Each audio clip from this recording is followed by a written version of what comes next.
right. Here we are. This is Jay Brown Yoga Talks podcast. My name is Jay Brown. If this is your first time listening today, let me welcome you. Everyone else, what's up? How's everyone doing? How are we feeling?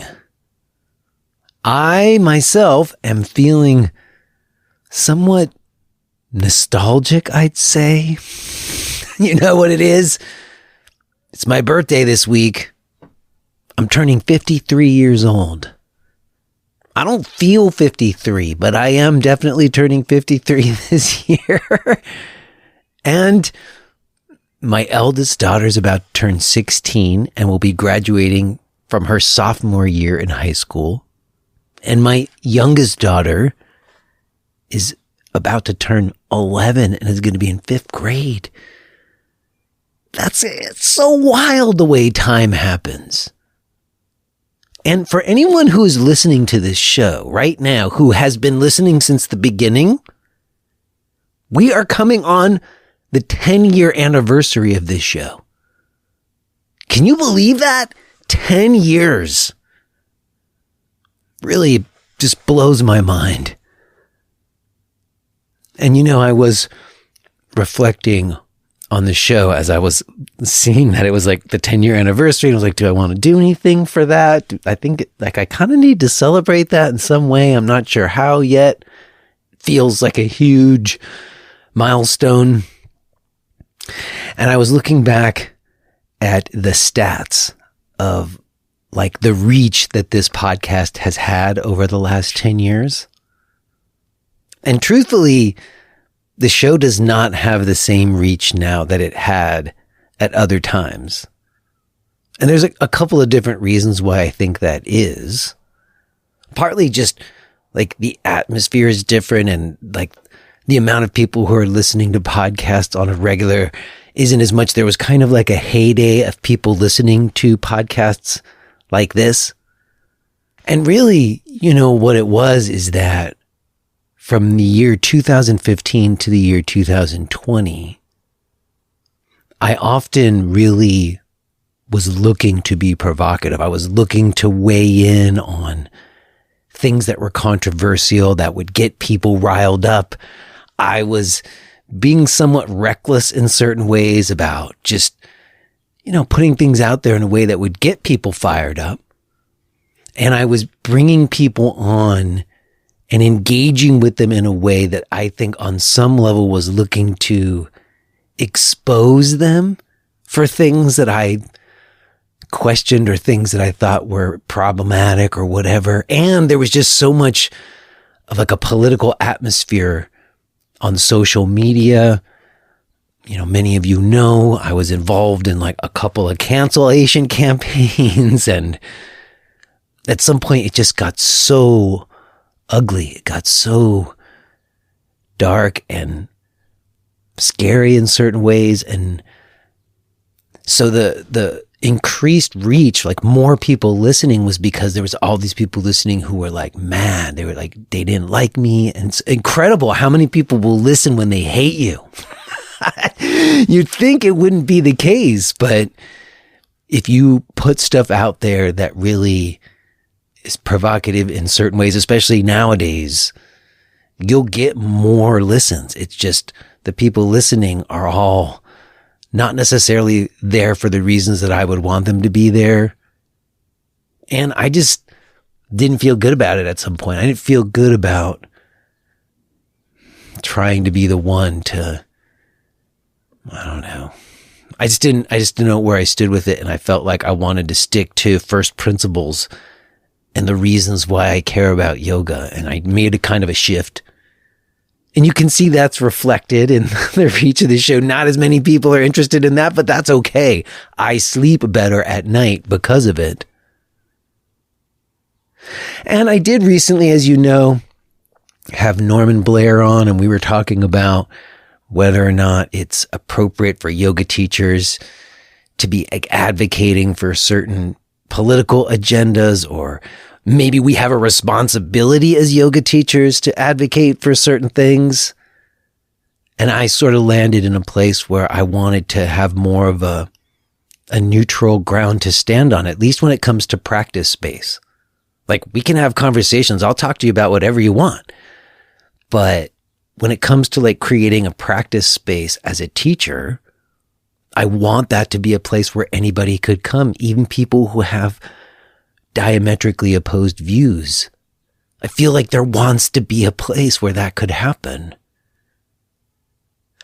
However, there are lots of extenuating circumstances that might make that like a pipe dream that's not really true. I don't know. So in any case, recently, someone reached out to me and asked me if I wanted to talk to today's guest, Reggie Hubbard. And as you'll hear, I mentioned this to Reggie at the beginning. I first became aware of him right in this time between, 2017 and 2020, I'd say. And I was curious to check in with him because a lot's been happening with him, and I caught some stuff that he'd been posting recently. I don't want to give too much away here in the intro, but he is someone who has some real hands-on experience working in politics as an operative.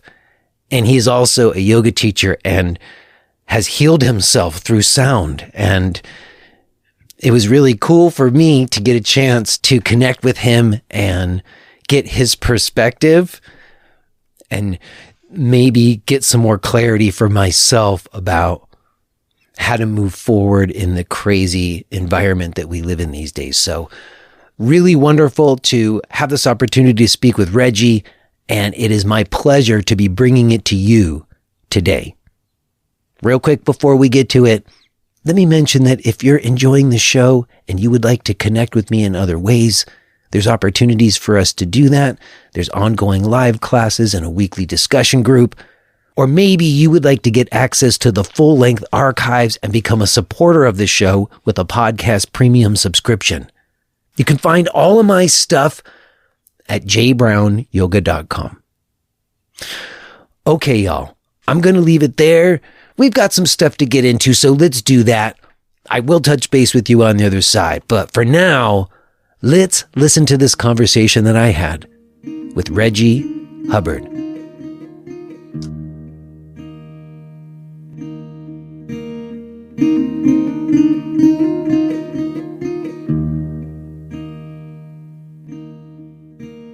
Hello? Hello. Hi, Reggie. Peace. How are you? Peace. I'm well. Good to meet you. I'm Jay. Pleasure to meet you, Jay. I don't know if you listened to the show before. I'm already recording, and if it's okay with you, I'd like to consider ourselves having just begun. Would that be all right? Let's roll. Very cool. Well, I really appreciate having this moment with you. I know we've never met, but I've certainly followed you some from afar. Honestly, I remember I first came across you maybe 2017, 2018 in there, I would say. Early days, yeah. Yeah, and I think it's an interesting sort of setup, and I'll offer it as maybe even a little introduction about what I thought we might talk about some today. Yes, is that it was probably the time where I feel like the yoga world was most political, like the crossover, like teachers were really advocating for stuff in ways that I hadn't seen happening in the yoga world. I had been this blogger for a lot of years, and then I had this podcast too. I remember people saying, hey, look at the makeup of the people on Jay Brown Yoga Podcast. I don't see a lot of people of color on Jay's show. And I thought, you're absolutely right. And I remember like making it a thing, like, oh, well, that doesn't seem right. So I reached out. I had Faith Hunter on. I know you studied with her. I had a lot of different people on. And that's when I first heard your name. You were sort of around at that time too. Yeah. And I will also just mention that I have also paid attention over the last year because it's been pretty powerful to see you sharing what's happened with your healing journey since having a stroke not too long ago, which really talk about some today. So I mentioned that for people listening and for you. And also just to bring it more to today, more recently, I do think the conversation around like, what's the yoga teacher's role in terms of like advocating for stuff or bringing it into their classes. I had someone on not too long ago, Norma Blair, who's very political in his classes. He has a lot of strong opinions. Specifically, we talked about Israel, Palestine, which is such a crazy hotbed issue. And, I have kind of landed in a certain place where I feel like I'm comfortable sitting, but I thought that's something that we could talk a little bit about today. You seem to be uniquely positioned to speak to such a question. What a life, dude. Yeah. Well, before we talk about what's been happening over the last year, I know that's probably the most pressing thing. For the sake of people, I don't know, knowing how you got to where you are now, maybe we could go back in history a little bit. For sure. I guess it wasn't that much longer before I discovered you in 2018, maybe a few years. I read 2014, maybe you started getting into yoga. Yeah. I read that you had a really stressful job. It was the worst. That plummeted you in. Now, was that job in politics? Because I know. No, actually, it was in international education. So I was living in Denver, Colorado. I had left politics at the end of the Obama era to work in international education because, Jay, whether it be my yoga practice or my political work, all I've ever really wanted to do was help people. That's really all I've ever wanted to do. And so I was somewhat naive, I guess, when I got involved in politics. Not naive as in didn't know, but naive in that, there's a theoretical understanding of things, and then there's an experience of energy. Right. So to know that people aren't involved in politics for the same reasons as you is one thing theoretically. But when you come up against someone's avarice and you're not ready for it, you know what I mean? Or someone tries, the elbows come out, those things can be somewhat disorienting. So I left politics. I needed a break from the blood sport and went into. Now, I'm sorry if I could stop you for a second. I am curious about this. What was your role or what were you doing in politics initially? Did you have aspirations to hold office or what kind of work were you doing? Yeah, it's an interesting. So I I was class secretary in the 6th grade, middle school SGA, all that other stuff. I mean, I think that's somewhat significant. And in freshman year of high school, I ran for class vice president, lost. In part because this beautiful voice you hear now was born during my speech. So my voice cracked for the first time 7 times in that speech. So I was like, good morning. There's no way. There's no way you're winning that election, man. There's no way. So lost vice president and came back and ran for class president sophomore year and then rode out throughout high school as class president. So I've always been a speaker for others, have always been a change agent to some extent. I remember in high school, 2 things I'll share. One is I grew up in Maryland, and Maryland, people think Maryland is innocuous, and it's only innocuous because it's somewhat small on the map. But Maryland is pretty racist. Maryland has a history of being a border state. So that means there was the friction of free humans and enslaved humans. There was a whole bunch. There's always been a bunch of friction in here, but Maryland is also the place that gave us Harriet Tubman, also gave us Frederick Douglass, so gave us a psychology that you got to speak up. If someone's acting crazy, you got to speak up, especially if you're a person of color. So in high school, Malcolm X came out, and our principal threatened to expel people who would wear anything affiliated with the movie. So Jay, as class president, I came in the next day with a Malcolm X hat on and was like, if you're going to suspend people, you need to start at the top. Yeah. So suspend me and watch what happens, And then I was like, let's have a conversation. This is a statement of pride. This isn't a gang symbol. What type of racist stuff is that? So as a youngster was able to hold space, complicated space of so here's your rule. Here's what's true. We're just going to meet, Mm-hmm. So, and the other thing I'll mention in high school, and this is when I was younger, I've been a bit of a nerd. So I present a football player, but am a scholar and a linguist and all this other stuff and a musician, right? So there's an artsy dude in a linebacker's body.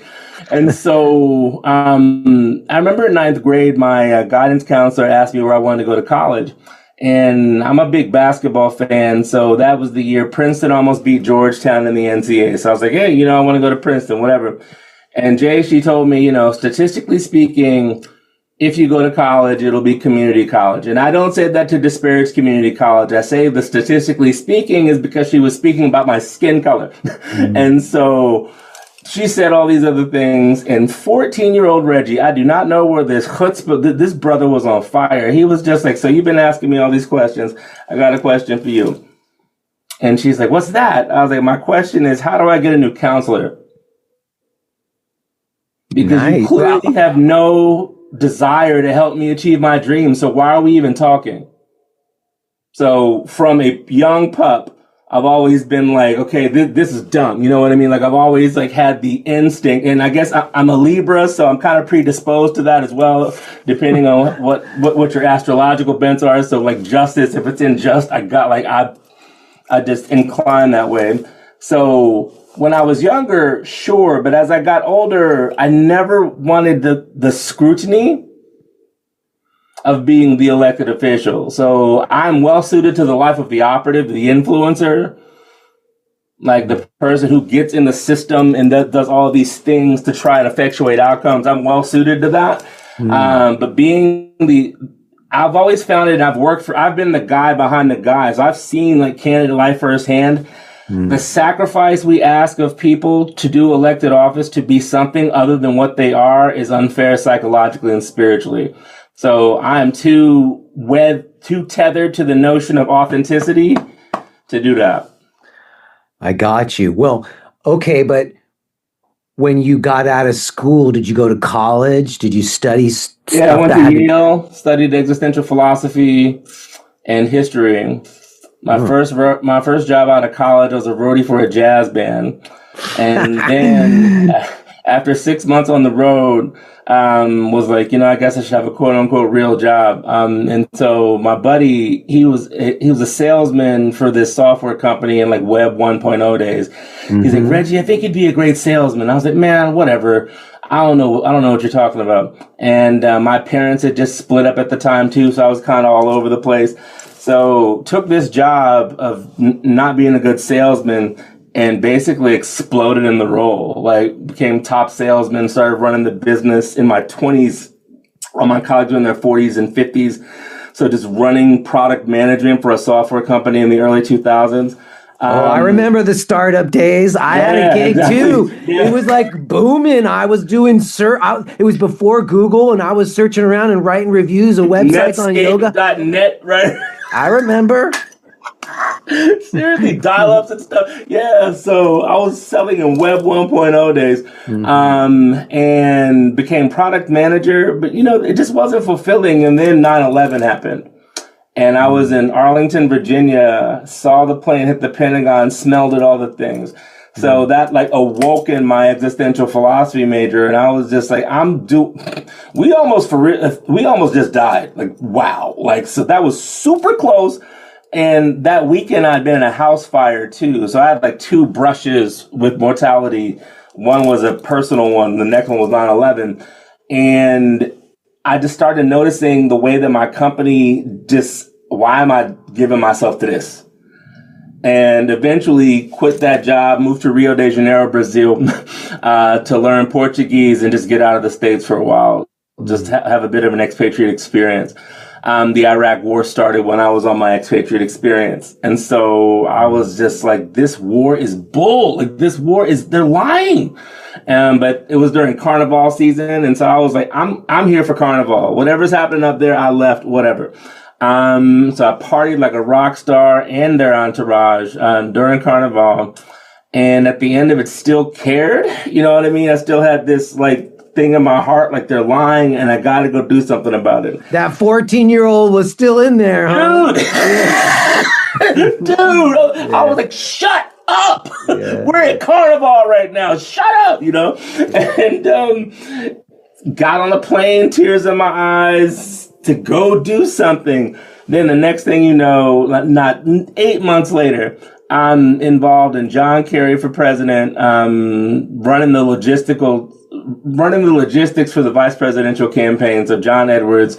I ran the whole road show, like worked with Secret Service to coordinate, like secure all this stuff. So I went from on a beach in Ipanema, literally being like, oh man, I want to go make a difference, to 9 months later looking around like, be careful what you speak, right? So I was in it. And I was in the operative game for quite some time after that.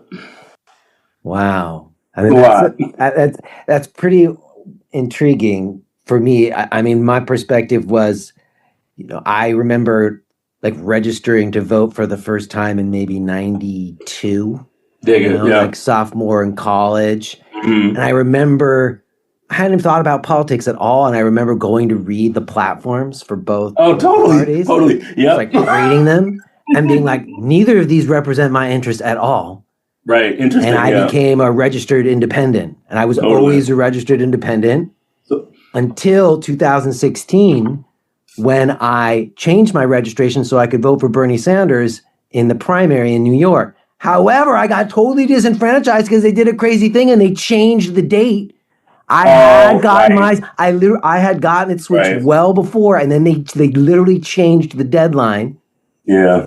I kind of witnessed what I felt was like real corruption. Yeah. I mean, I guess my question around that is like, I don't know. I don't know how political we want to get. I want to stay rooted in like the healing, which I don't want to spend too long, get us in the weeds. It's a good basis. Yeah. I think we should talk about it a little bit because it forms the reason why I'm so stridently yogic and dharmic now.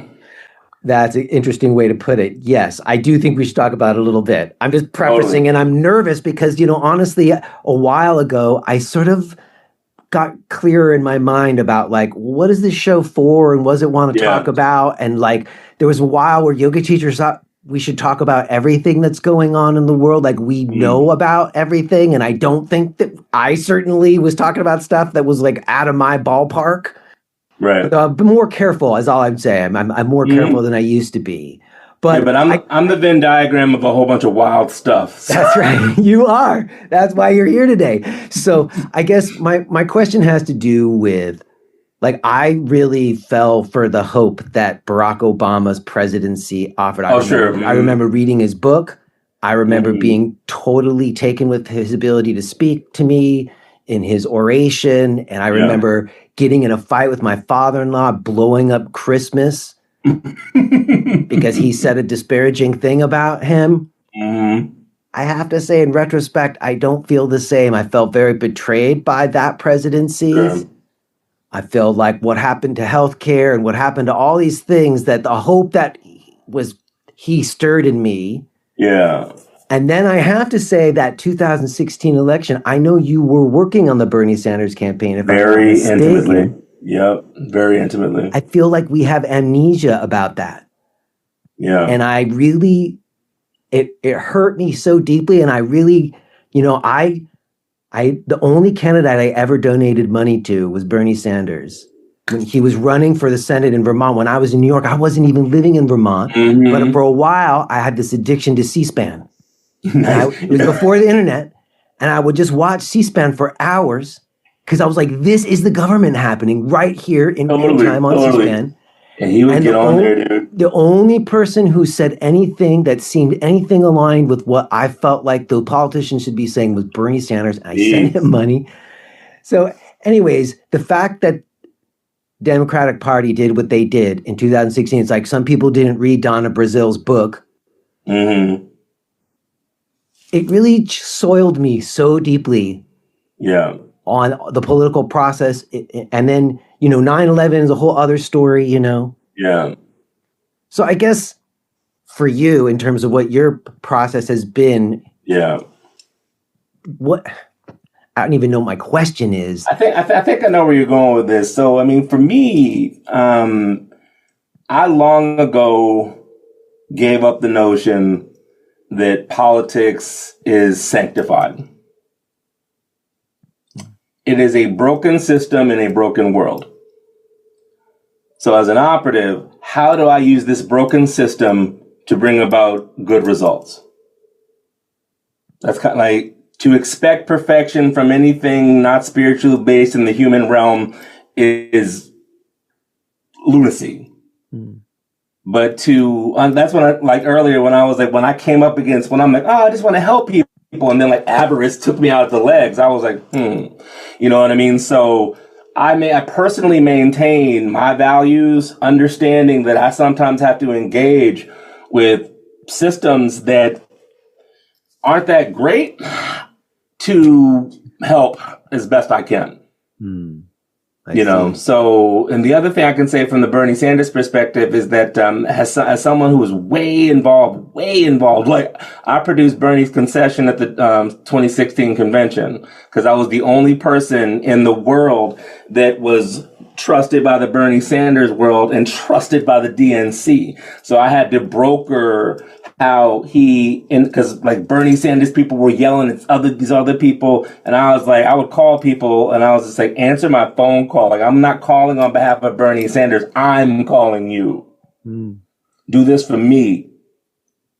This is for the greater good. It's not about your ego. Okay. You know what I mean? And so like I would be in those conversations, and my yoga practice and the ability to hold complexity totally gave me the ability to do that, because I remember being in Philadelphia, just like wearing mala beads and like praying before I was put in this circumstance where I'm just like, man, how in the world did I end up here? Black dude, like producing Bernie Sanders concession and like his keynote speech, you know, like the one person as an advanced person that has to make this happen is you. Wow. You know, and I remember even in that, you know, I had to get in somebody's face one time and someone's like, you need to calm down. I was like, I'm very calm.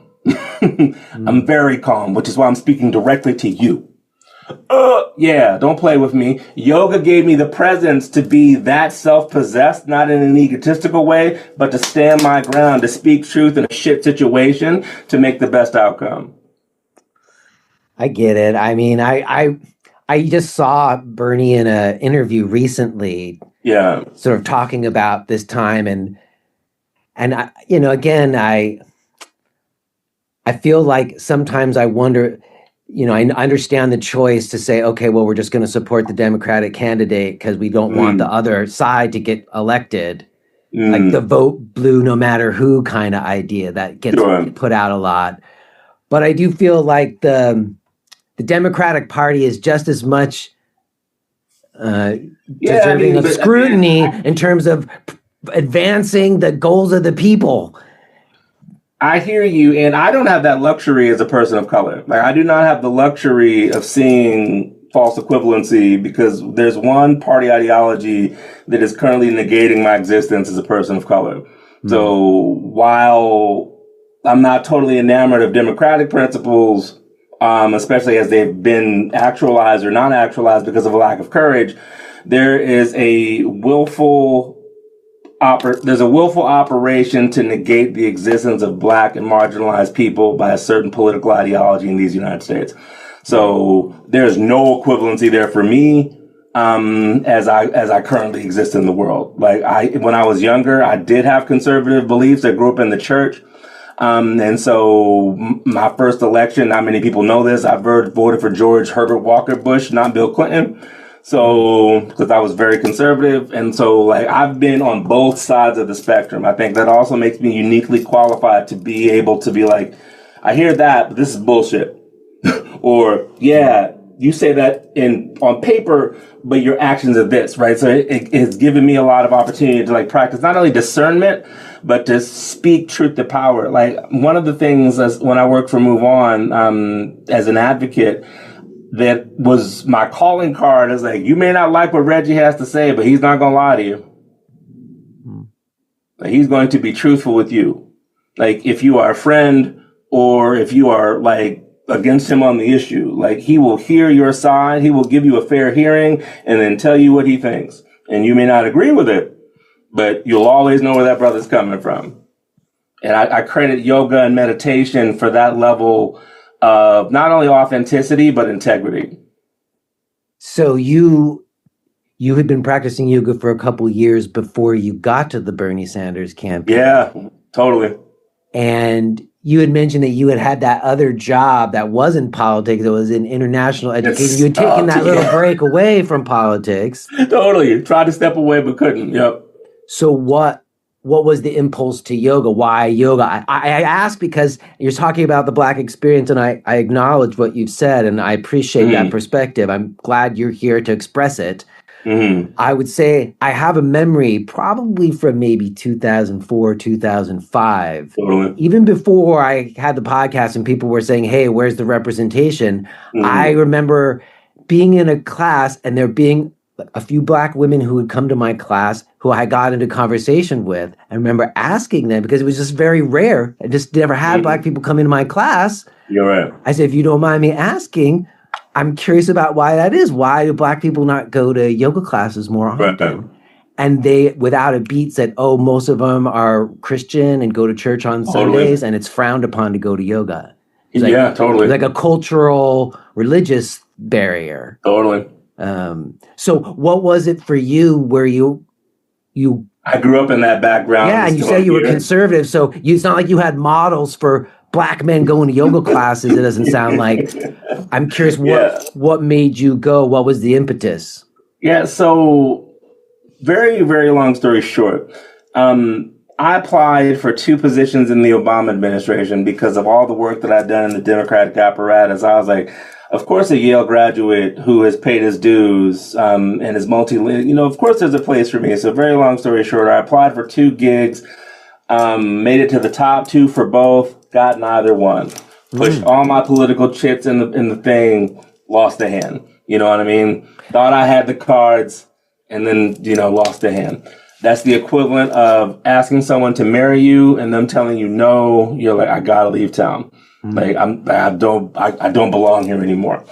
Why do you think that was? I'm sorry to stop you for a second, but why do you think there wasn't a role for you in that administration? I now know it to be because my ancestors did not want me there. Oh, you felt it was a spiritual thing.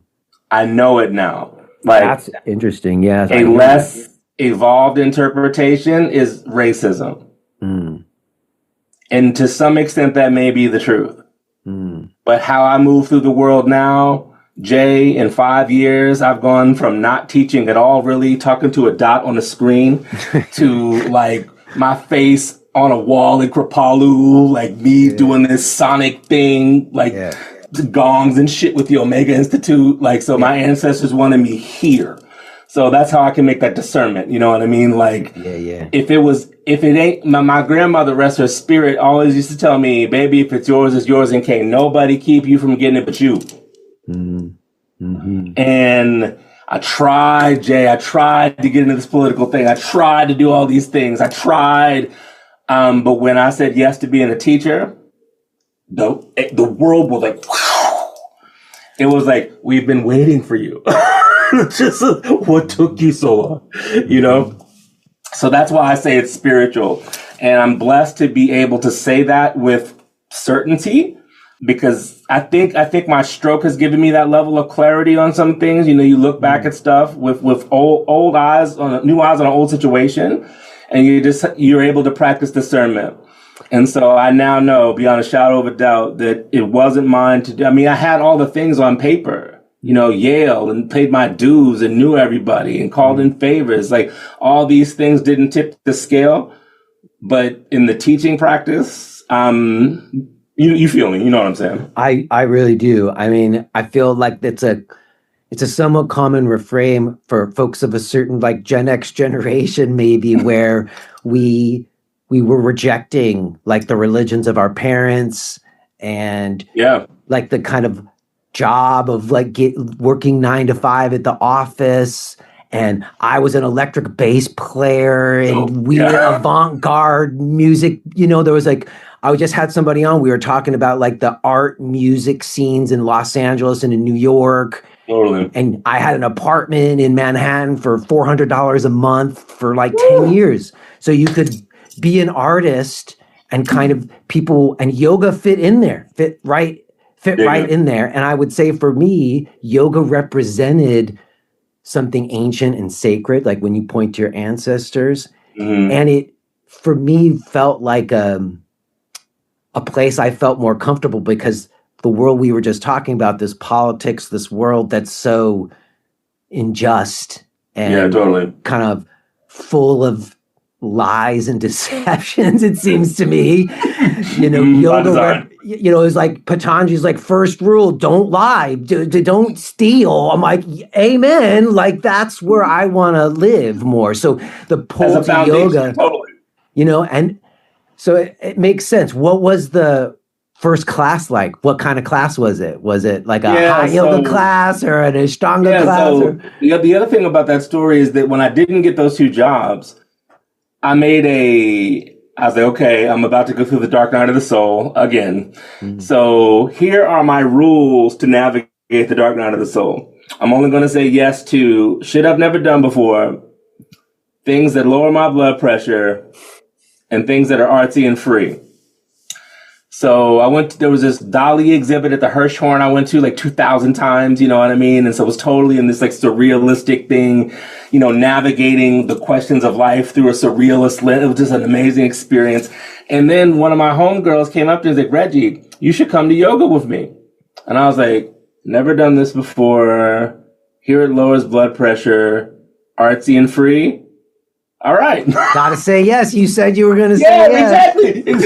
Exactly. So that first class was just a Saturday flow, basic level vinyasa. And so I was just like, I don't know what this is, but, you want me to do what? So, but curious, right? Not like critical, curious because of the rules that I set for myself to navigate the dark night of the soul. So the good thing about being an existential philosophy major is that when sadness comes, you're just like, hey, friend, how you been?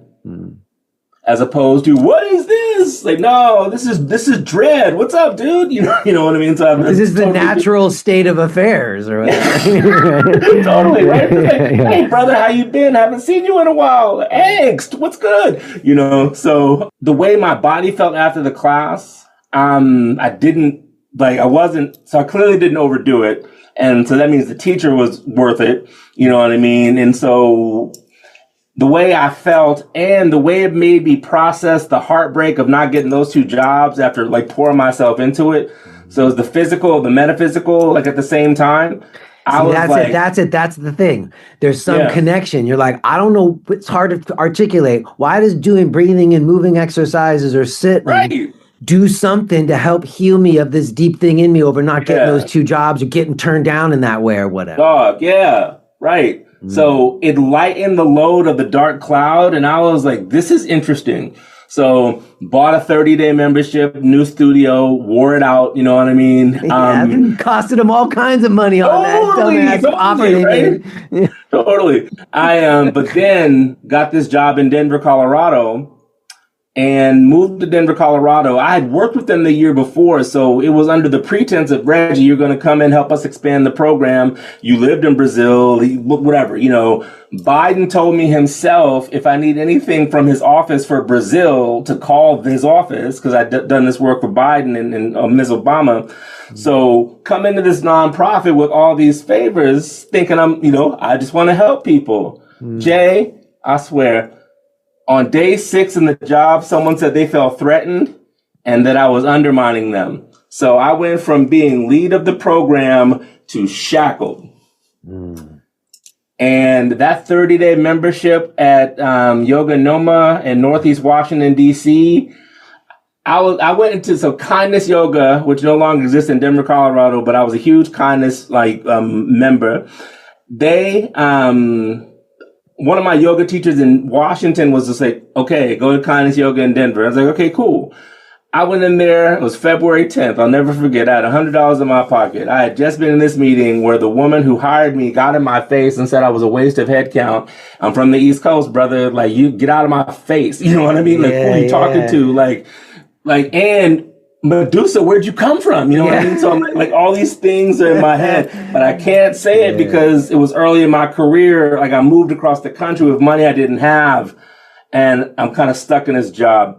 And so I go to Kindness Yoga. And so to the spiritual anchor thing that we were talking about, I walk in and I'm like, look, I don't know how much this thing costs to be here, but here's $100. I'm going to be here a lot. And I knew that I was like, yoga is the only thing that I have in my life that will keep me from cursing this lady out. And so the venom that they put on me, I incidentally, at the beginning of my practice, adopted sadhana. I now know that to be sadhana, but I was there in the morning and at night, and I was journaling and meditating like that. Mm-hmm. So I've had the occasion to read some of my journal entries from that time, and it was doing a number on me spiritually too, because I remember saying, I read saying in my journals, yeah, I don't know what's going on with them to make me feel like this, but I feel sorry for them because they have to be feeling poorly to do this to me. What? Yeah. You know, they fired me via text message 10 months later and asked me for an exit interview. And somehow I went from wanting to give them the double barrel salute to saying, look, you know, an exit interview. Yeah, right. Whatever. Like, no, thank you. But I want to thank y'all. And they're like, for what? I want to thank you for how poorly you treated me because you gave me the wisdom to navigate adversity and this yoga practice. Mm-hmm. So in 10 months of sadhana, I went from like Richard Pryor, about ready to just burn these people with my words, to like baby yogi.